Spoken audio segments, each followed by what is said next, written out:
Hey guys, it's Becky and today I'm going to be reviewing The Queen's Rising by Rebecca Ross. Queen's Rising is about Brianna, who is a passion of knowledge at Magnalia House.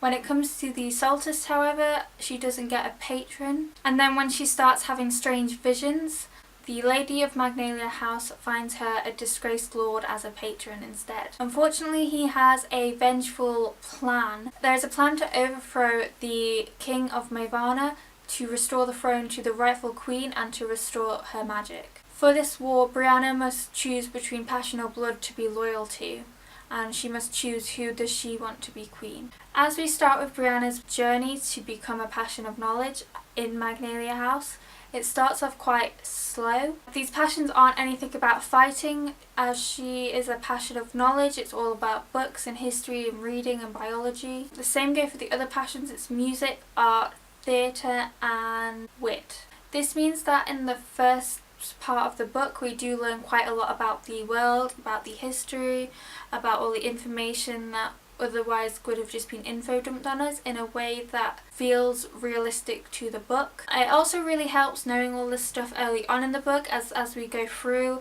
it does start to become helpful to the reader to understand what's going on. What I disliked most about this book was the fact that there was a student-teacher romance hinted at the very first part. While Brianna is still a student, her master Cartier is her love interest throughout the book. This just really put me off. I didn't like it. He literally meets her when she is 10 and he is a grown adult who can teach. It's very uncomfortable reading this as he has all of this power, as he is her master and she is the student. The whole vibe just felt very creepy and it was really uncomfortable for me to read. This is not actually a book about magic. It contains magical elements and part of the plot is to bring magic back to the land, but we do not see much of it throughout this first book.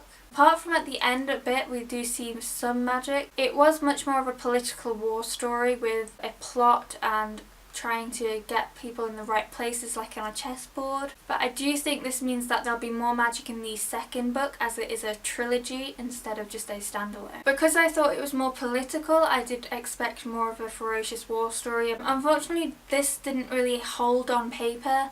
The fight at the end, the big battle, wasn't quite as ferocious as I was looking for. A few people hit each other and then somehow we had won. We do get to see Brianna fight and we get to see the secondary characters and the queen who is fighting for her throne in some lovely action scenes though. But I kind of expected Game of Thrones style fighting scenes and what we got was more similar to the Breaking Dawn style fight at the end, which was a bit off-putting. Although what I really did love about this book was the emphasis on friendship and family. I love the fact that female friendships were built in at the beginning in Magnalia House.